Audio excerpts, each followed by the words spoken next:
The content of this podcast is for informational purposes only and should not be considered medical advice. Always consult with a qualified healthcare professional for any health concerns. Take care of yourself out there.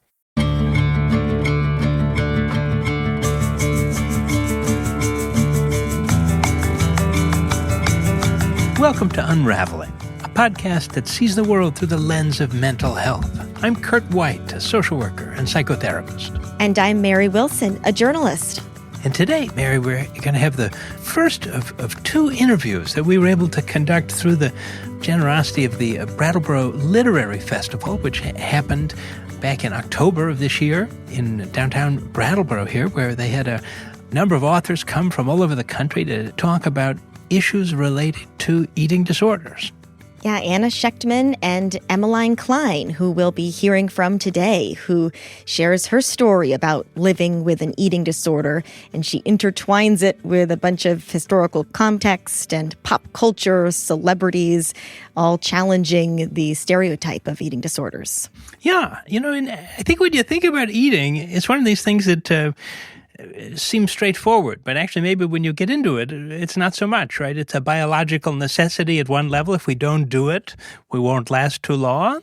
But at the same time, maybe the biological necessity is not even necessarily the driver of our relationship to food a lot of the time, right? Yeah, I think a lot of the time I'm eating, it's not necessarily because I'm hungry. It's because you want a little comfort or something sweet or salty, a little bit of guilt-laden with a late-night trip to the refrigerator, maybe. Yeah, that's right. And I think we have relationships to food that are embedded in culture, in history, in the ways that we ate. I remember once I had someone over to my grandparents' house for a meal, and they said they'd never seen so many meat courses served in a row with no vegetable in their life, And I thought, this is just how Hungarians eat, at least in the tradition of my family in the particular time and place of Flint, Michigan.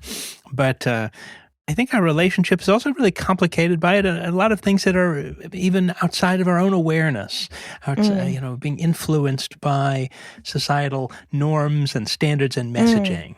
That have been in place for so long that it's so hard to fight against them. That's right. And our author today really opens some of that up and begins to explore that, doesn't she? She does, and for her it was a path to healing. Emmeline Clein, her work has appeared in the New York Times Magazine, the Yale Review, BuzzFeed, Vice, among many other publications. She also had another book, Toxic, which was published in 2022, and she received her MFA from Columbia School of the Arts, and she lives in New York City. Her book is called Dead Weight, Essays on Hunger and Harm. I can't wait to listen. Let's get into it.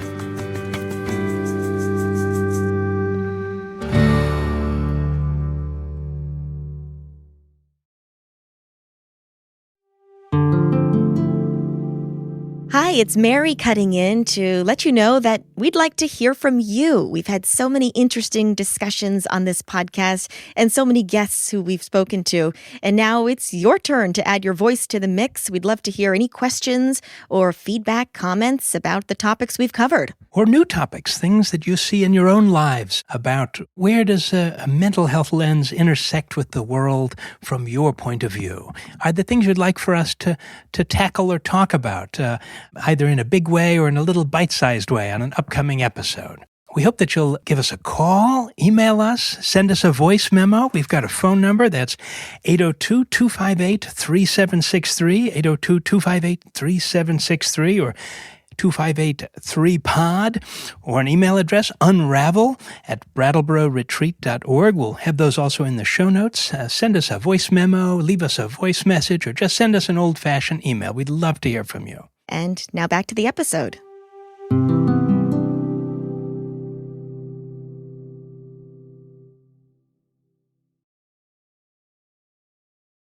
Emmeline, thank you so much for joining us on the Unravelling podcast. We're so happy that you're here. Oh my God, thank you so much for having me. I'm happy to be here. That's great. Let's talk about eating disorders, such an important topic that you cover in your book. A lot of people, when they think of someone with an eating disorder, a certain image comes to mind. But you point out that really that's not the case in reality, right? So what does a person with an eating disorder look like? So a person with an eating disorder can look truly any which way. One of the things I really wanted to do with this book was really like reckon with the primacy of the narrative of probably that image that you just referenced that most people have in their mind is sort of like an emaciated white girl, right? And so I felt like it was impossible to tell the story I wanted to tell about sort of the structural roots of eating disorders without like really investigating that girl and looking at the way she's been enshrined in sort of the cultural and medical imagination, and also in many of our minds, those of us who suffer from eating disorders, without either sort of demonizing her or glamorizing her, and also without centering her too much. But I felt like it wouldn't be honest to not sort of like start there and say we've all been like impacted by this stereotype so much, whether it's been one that has like led us deeper into an eating disorder because we felt that we weren't sick enough if we didn't look like that, or because we just thought that that was a beauty standard we'd been taught, or whatever it is. So I sort of start there in the book, but then I really very quickly get into the fact that image does not represent most people with eating disorders, and tried to sort of weave this choral narrative out of the stories of people of all sizes and shapes and genders and races who suffer from eating disorders, because actually only it's something like, I'm pretty sure it's less than 6% of people with eating disorders are medically underweight. And also like the way we calculate what is underweight, overweight, or of a normal weight still is reliant on BMI, which itself is a super racist and misogynistic measure and not very accurate to people's health. But tell me why. I have to stop you there. Well, it was originally invented by this like Belgian scientist in like the Victorian era, and was defunct for a long time. It was about finding this idea of the average man, and what like it was like around the dawn of like the ideas of bell curves and standard deviations and stuff. And so he was inventing a pretty simple equation about like the relation between height and weight, and was only using a sample size of white men. And then it was sort of revived in the 1900s around the dawn of insurance and like life insurance. They were trying to come up with a way to charge people differently, right? And so they started using like larger sample sizes, but it's still a very like inaccurate measure rooted in a very limited sample size, and it's a very blunt instrument. And it also implies that whatever is the most average is the healthiest, which isn't true anyway. But so all of that, to go back to your original question, eating disorders, the most common ones are eating disorder not otherwise specified and binge eating disorder, neither of which really usually manifest in an extremely low body weight, even though they often involve restriction and are rooted in the same kind of mental anguish that anorexia is rooted in. So eating disorder not otherwise specified is this category that's kind of like a grab bag of symptoms. It's kind of like misunderstood and maligned often by people who have it and by like the medical establishment, because it basically means you don't fit any of the diagnostic criteria to get the official diagnosis of any of the other eating disorders. And in the 2013 DSM, they sort of changed it and called it otherwise specified feeding eating disorder. Was basically the same. They also added a diagnosis called atypical anorexia, which is you used to just get eating disorder not otherwise specified when you had all of the symptoms of anorexia. So like every mental, emotional, and even like the restriction. And you could even like have your hair falling out and all the really extreme manifestations.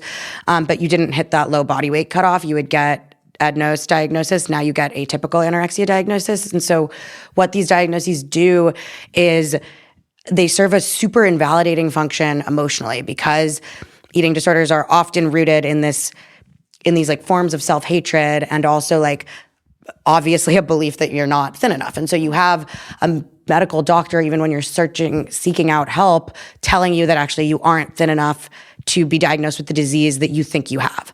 And so that not only can lead people to get sicker because of the emotional impact you can obviously imagine that receiving that information has, and that's something that I experienced, but also because insurance companies they think that those diagnoses are less severe. So they're much less likely to pay for treatment if you don't have an anorexia diagnosis. So often people will just be forced to get sicker and their disease will get worse and they'll eventually get an anorexia diagnosis, at which point their insurance will pay for treatment. So you have a disease defined by like the dread of not being thin enough, relying on a diagnostic system that tells people who have this disease that they aren't thin enough. One of the few indicators of long-term remission from eating disorders is getting treatment, is people who get treatment earlier in the course of the disease.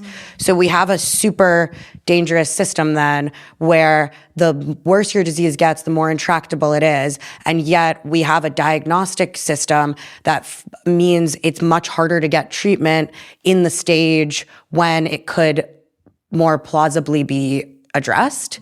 And so people are often getting treatment once they're so sick that they're like unlikely to recover. Right. So these treatment centers are so expensive, but if you want that insurance coverage, you have to be at such a low weight that it's almost too late, or there's almost a smaller chance of recovery. Completely. And then once you're in those treatment centers, they're often, well, first of all, you get they're constantly weighing you every day, even if they don't let you see your weight. The treatment centers often reinforce the logic of these disorders, which are very predicated on self-surveillance, right? And on like body checking and on eating in a very regimented and theatrical way. And in these centers, you're being weighed all the time. Your vitals are being taken all the time. It is a very like numerically focused surveillance regime, and you're eating in a very theatrical and regimented way throughout the day around all these other people. You're not being taught how to eat in the context of your own life. And then, even though they're not telling you their weight, often if you're not paying out of pocket, your insurance is paying. Your insurance will stop paying as soon as you are weight restored to the point that the insurance deems healthy for you, right? So you get kicked out of that treatment center right at the moment when you need holistic psychiatric care the most, when you're living in this body that you were just almost killing yourself not to live in, right? And all of a sudden you're released back into society with no tools to eat in your life, and also without access to the psychiatric care to manage being in that body without resorting to the coping mechanism of your eating disorder. What are some other issues with treatment? I know you talked about being told to not trust the voice in your head, and that can be really challenging. Yeah. So basically there's in traditional eating disorder treatment, there's this idea that like the eating disorder is kind of an invader in your mind. And so some places would make you write like goodbye letters to it. And it feeds into this narrative of these young people are like overreacting to the culture. They're overvaluing thinness, right, is the real narrative. And like, yes, of course, thinness is not the most important thing about any of us, but telling us that we're crazy for overvaluing thinness is, in my opinion, not likely to, well, one, it's just not very convincing because we live in a society where girls are being bombarded from, people of all genders are being bombarded from a super young age with messaging that being thin will ease your emotions through this society. And often people who have eating disorders have experienced weight fluctuations throughout their life, and they've experienced being treated differently at different sizes, right? And so what if instead of saying, there's a crazy voice inside your head that's trying to hurt you and lying to you and telling you that thinness is the most important thing, and you just have to like think that that's like a weird ghost in your mind. What if you said to that person, hey, you're actually not vain or crazy or overreacting. You're reading a room you'd been locked into. You tried to come up with a coping mechanism that actually makes a lot of sense given the society you live in. But that coping mechanism is actually perhaps not going to ease your emotions through society in the same way you think it is, because let's really think about it, even if it changes the way people treat you, let's talk about all the other downstream effects of it, how else it's impacting your life negatively. And also, do you really want, if we were willing to do education around the history of the beauty standard and stuff, like, do you really want to be treated better by the specific people that would be treating you better for looking a certain way? So listening to that voice inside your head instead of invalidating it. I think for me, it's about listening to it and saying, like, I understand that you're trying to help me, but I actually think that maybe I needed this at one moment, but it's not a long-term form of help. It's not a sustainable way to live life. I mean, so many in our society, so many of our coping mechanisms are simultaneously self-harm tactics, and it's important to realize that sort of tension and that liminal space. And only through recognizing, like, yes, this thing is hurting me, it was also helping me in a moment, but it's not going to help me in a long-term way, is the only way to let go of it, I think, in a sort of sustainable manner and in a way that can last. And also, like, thinking about it, like if we can, I think something that was really helpful for me is realizing, like, talking about it honestly with other people suffering, and once we realize that we're all listening to similar voices, you can, I mean, eating disorders are so often rooted in, like, so much shame and self-hatred that, like, being motivated by your care for someone else can be more powerful than your desire to help yourself in a moment. Like, if you realize, hey, I'm not crazy because I know that this person that I really respect and understand to be deeply intelligent and I care about is having the exact same thoughts and the exact same behavior patterns in response to those thoughts, perhaps then I can realize that neither of us are crazy, and I don't want her to be suffering in this way. But only if enough of us stop doing this thing can we actually change the beauty standards or change the way we look at each other, think about how consuming food impacts our movements through the world. Yeah, it sounds like community is at the root of it all when it comes to healing. I really think so, and I think that that's, like, the core problem with treatment, because it really demonizes friendship rather than presenting it as perhaps the solution. You mentioned shame. How big of a role does that play, and even feeling ashamed of your shame? Yeah, I mean, it's it's 2024. A lot of us are aware at this point that the beauty standard that we might have been engaging in an eating disorder, at least in part to bring our bodies into alignment with, is not one that is politically or morally defensible, right? And so it can be really hard to admit and feel really shameful that you've been doing these, like, self-harm tactics in order to bring your body closer to a beauty standard that you know has harmed you and has harmed many other people. And that you can't really, like, you don't want to, like, say aloud is your, like, greatest goal to approach, right? And so I really wanted to show people, like, right into with this book, this idea of it's not your fault that you want to bring your body into greater alignment with that, but I agree with you that we shouldn't be ashamed of ourselves for wanting that. We should be ashamed. We should be disgusted by the society that has taught us this, that is making so much money off of our continued belief in this, whether it's subconscious or conscious. And then there's also the shame of your shame around that diagnostic kind of siloing and hierarchy I was talking about, where anorexia is the eating disorder that is kind of understood as the most severe, so often treated with the most intense attention and care by the medical establishment, despite having similar mortality rates on a long-term level with the other ones, and also despite the fact that most people with eating disorders move between diagnoses over the course of their eating disorder experience. Like, there's so much diagnostic crossover.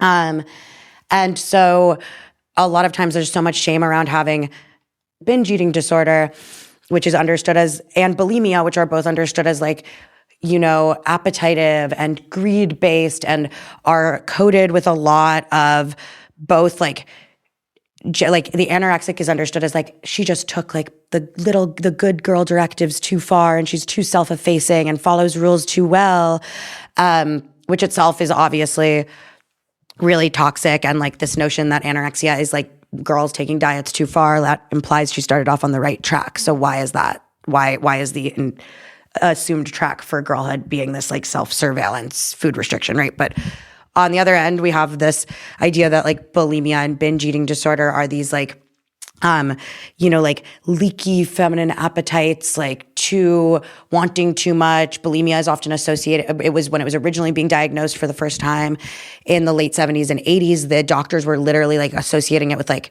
being too sexually active. And, like, the doctor who invented the name bulimia, it means, bulimia nervosa means, like, ox hunger. So whether you think he's saying she has the appetite of a cow or is a cow, that's a very cruel diagnosis to give someone who's already clearly deeply doing something they're being highly secretive about that's rooted in a certain amount of self-hatred and pain. And he was writing in his notes, like, not as thin as my anorexics, but she says she has anorexia, like, confusing, also seems like kind of slutty. Like, and a lot of the first medical articles about bulimia said that it seemed to stem from like a romantic rejection is like where they thought it started. So it's like this failed form of femininity, whereas anorexia is this like like too perfectly done femininity. And I think that dichotomy should, again, be leading us to ask much more than we do how these notions around femininity are sickening all of us, but also like why are we still using these kind of hierarchical diagnoses that inspire people to feel so ashamed of the diagnosis they do have and to yearn for another diagnosis, especially when that diagnosis is one that has the highest mortality rate of any mental illness other than opioid addiction and was in fact higher than opioid addiction up until 2014. So this social hierarchy is maybe making someone with a bulimia diagnosis wish that they were anorexic instead. And I talked to many people and read many stories online of people who that happened to. I mean, a lot of people who have anorexia like started out with a different one and felt so invalidated or ashamed, whether in the process of getting help or just like when they were trying to, like, especially with binge eating disorder, people have spoken about trying to find before you're even thinking of seeking help medically, like you're just trying to find a book that's about this. And every book most eating disorder books are about anorexia, and you can't find a representation of yourself. And when you can, it's written from such a place of shame and like, I'm disgusting and I'm a pig and all this stuff. And often people end up actively trying to get one of these other diagnoses that they think are more socially valued. And then on the other hand, a lot of people have developed binge eating disorder or bulimia because your body, after a extreme restrictive period, as you have with anorexia, evolutionarily, and we've seen this since like literally documented since the 50s, whether it's an extreme diet that we want to call anorexia or one we refuse to name as anorexia because it doesn't manifest on their physical forms in a way that we consider to be proof. In the wake of any extreme diet, your body develops extreme hunger that lasts for a while, often longer than the diet did, because your body is like, am I in a famine? Like, what's going on? And that's just like, even like the first books about anorexia will say that a lot of the anorexics would admit to secret periods of binging, right? And so for a lot of people, that ends up becoming a full-fledged binge eating disorder.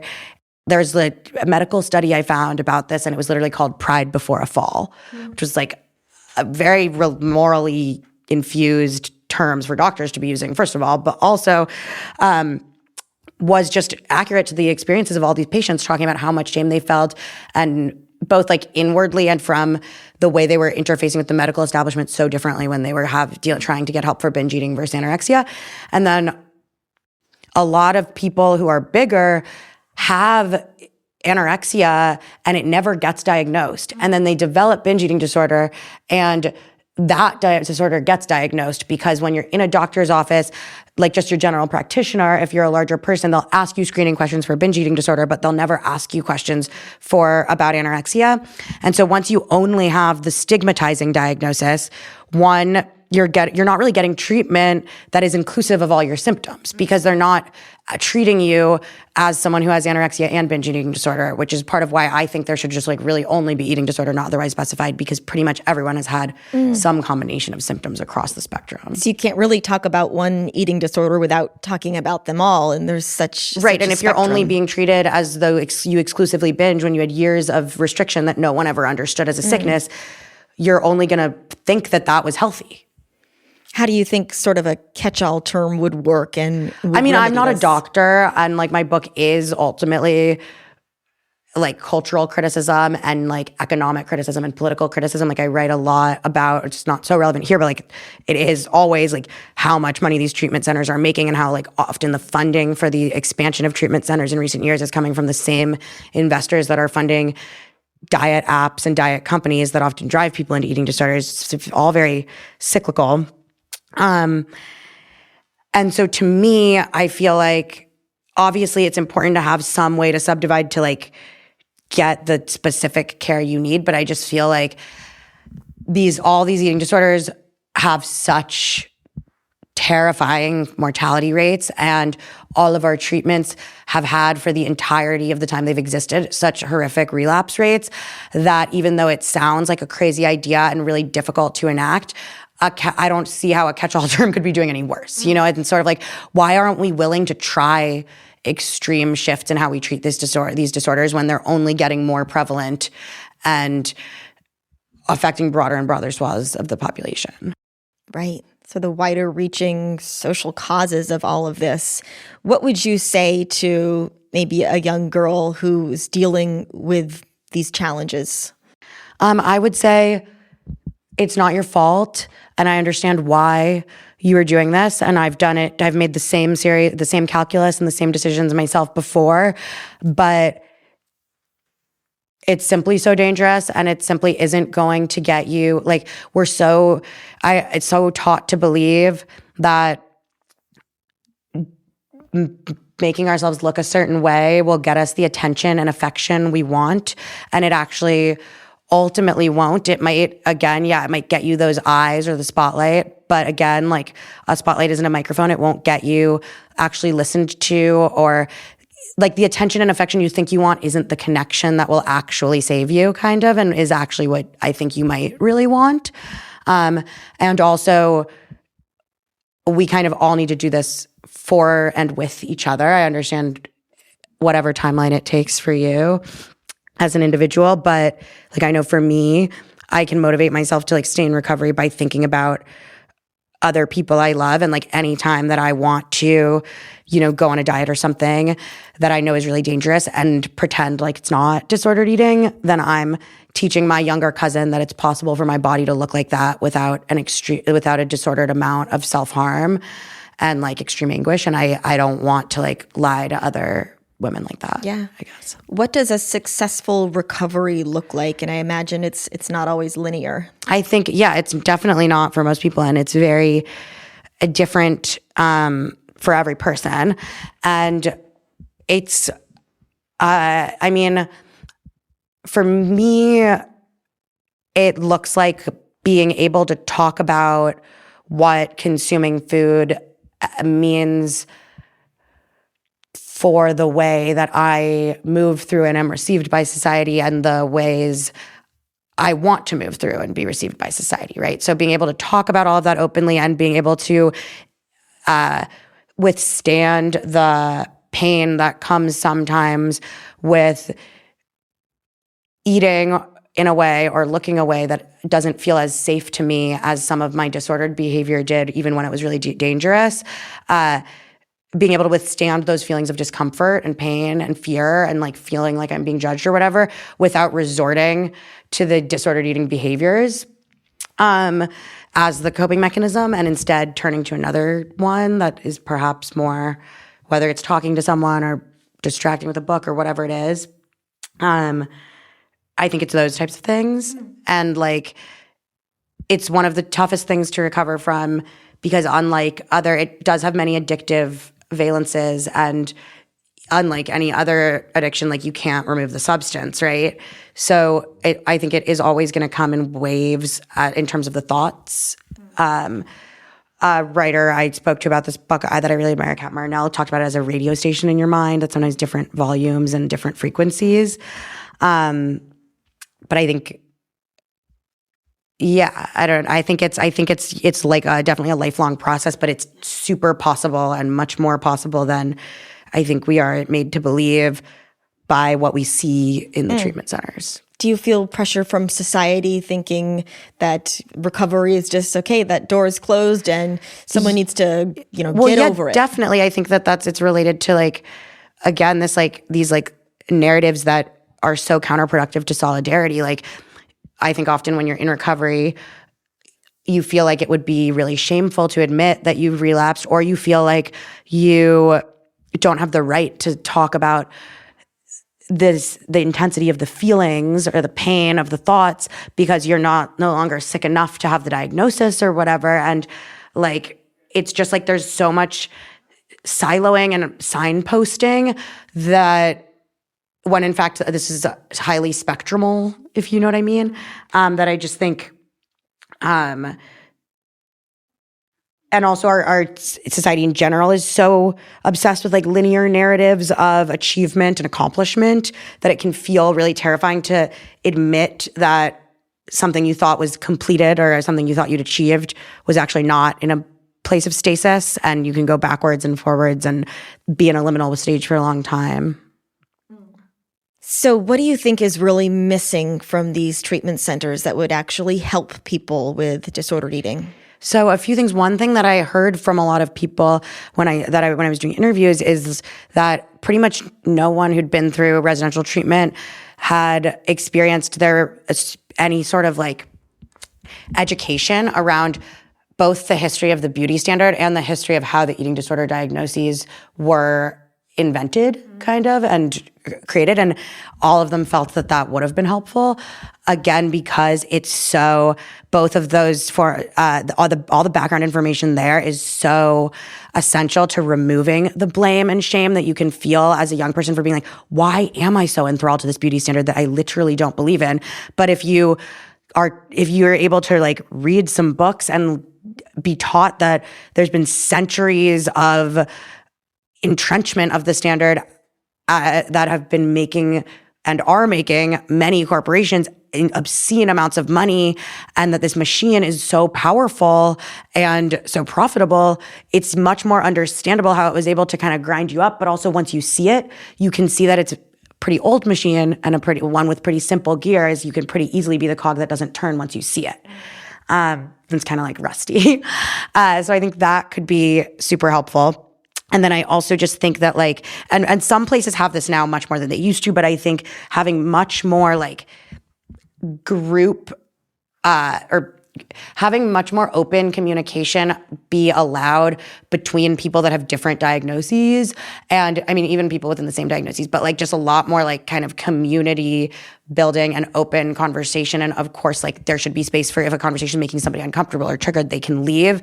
But I do think that like being in society is so triggering that it's important for us to not keep fostering this culture of silence, even in treatment centers, which is sort of the last place we should have it, around these thoughts that are making so many of us sick out of fear of making someone else sicker, because I think only once we air them out can we get space from them. Wow. So instead of policing that language, really encourage it and let people have these open conversations. And like, of course, like in a space where you have like trained professionals who can like push back against those thoughts. But I just think that teaching people to not talk about the worst iterations of their thoughts is only going to make those stronger in your head. Sunlight is the best disinfectant, they say, right? Exactly. Well, Emmeline, thank you so much for coming and speaking with me. Thank you so much for having me. This was great. Yes, thank you for your wonderful book as well. Oh, thank you so much.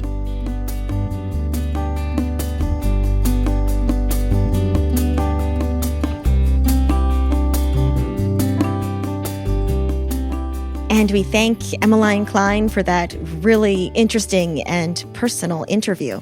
It really was. I learned a lot about the history and many differences in the spectrum of eating disorder diagnoses, and found so much of this really just fascinating and many things I really hadn't thought about before. What about you? What stuck with you? Yeah, it was interesting how she said learning about the historical and cultural roots really helped with her treatment process, and she's advocating for that to really be part of the treatment process for others so they can learn about this powerful machine that is sort of working against them, and that removes some of that blame and shame from the person.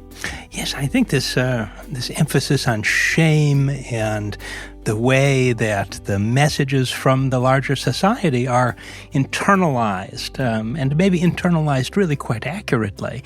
And then the person is wrestling to change themselves to sort of match a kind of a distorted mirror of a larger social landscape. I find that very, very interesting way of conceptualizing these problems. And how might we fight back against this sort of machine? Yeah, I love her emphasis on community also. That there are things that we can do together, she said. We could fix this together. We could solve this problem together, but maybe not alone. But it would involve a sort of a shift in the way that we think about and talk about and understand ourselves in our bodies, ourselves in our relationship to the messages that are given to us, and how we metabolize them. And actually, that really, the conversation that we had with Anna Schechtman, which we're going to hear on our next episode, really sets us up for that, I think. Yeah, that's going to be a great addition to this conversation. Looking forward to that. Yeah, me too. And I also just want to thank the organizers of the Brattleboro Literary Festival who helped to make all of this possible, especially Elizabeth and Sandra.